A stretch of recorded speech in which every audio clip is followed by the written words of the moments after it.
Right. Councillor Guest, do you have anything further to add? Yes, I do, Madam Chairman.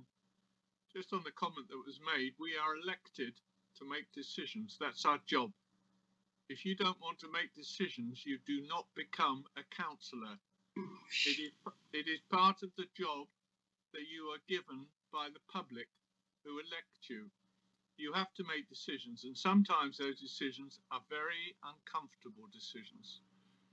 In this case, on this planning application, there are a number of advantages listed in the papers for which comment was made, well over £2 million being pumped into the local infrastructure by way of schools, etc., and road improvements that will be lost if this decision is made by the Secretary of State.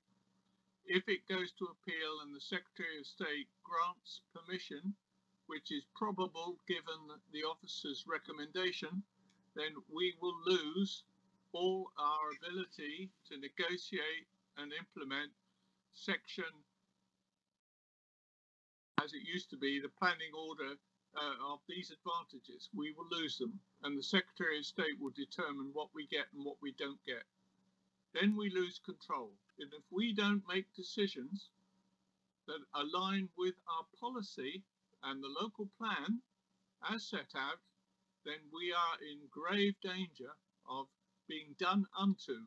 And I don't want us to get in that position. I want us to reason through every issue and come to reasonable and sensible conclusions. If the development is wrong, the officers should advise us of that fact, if that is the case. Now, I believe with the amount of work that's been done on this site, that the office have made a reasonable recommendation to us to approve.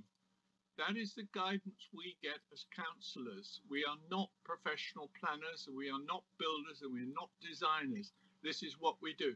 Now, if we don't follow that advice, members, I'm surely telling you now that the Secretary of State will make the decision, as this application is already at appeal and pending. And if we refuse it tonight, it will go to appeal. And I think there's every chance that it will be determined favourably by the Secretary of State.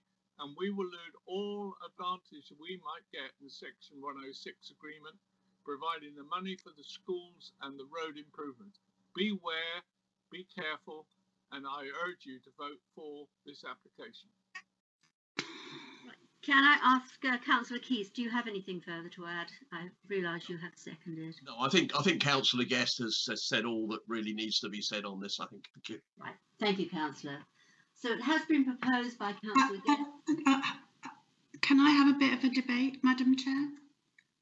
Yes, Councillor Lloyd. Thank you.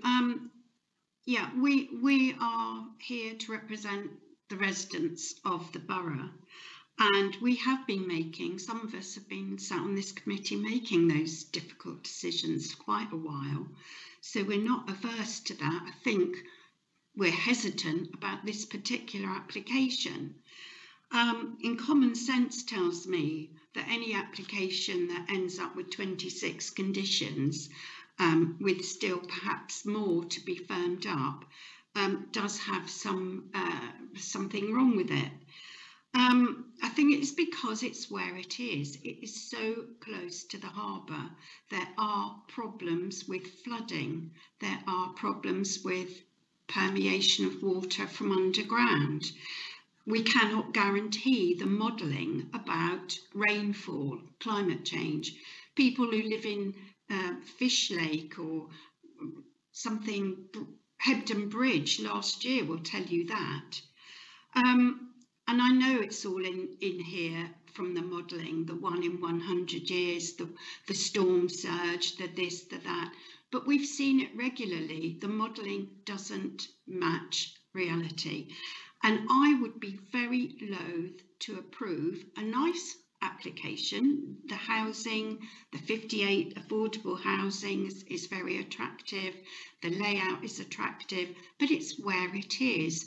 And with its associated unsustainable problems, It would be nice to have the money for the infrastructure, the roads. There's no guarantee that money, the 679,000, will be used on those friction alleviations.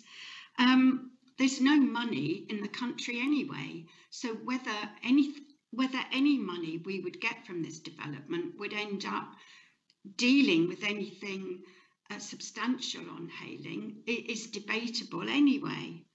I just think on the sustainability elements of this development, because of where it is, we need to be very careful. I hear what Councillor Guest is saying, we hear it all the time, but we are here as representatives of residents, present and future, and I would not want to put my name to something that is destined to be unsustainable from day one. And I know officers have worked very hard on this. It's, as Councillor Crellin says, it's taken a long time to come to us. But there's issues for the road network, the bird refuge, getting the water pumped away. Money would be needed for the health service locally to cater for the new residents. The schooling, there needs to be money for a walkway and for more classrooms for the school children. And it goes on. The car parking isn't suitable. The actual fabric of the properties isn't futuristically sustainable. There's very little in there that could have been put in the development to make these properties not reliant on combustibles. There are no car parking, no car charging points, just sites for where they could be. I think the very minimum has been done for sustainability from an environmental and social aspect. And I am concerned about saying yes to this, even with the threat that hangs above us all. Thank you, Madam Chair.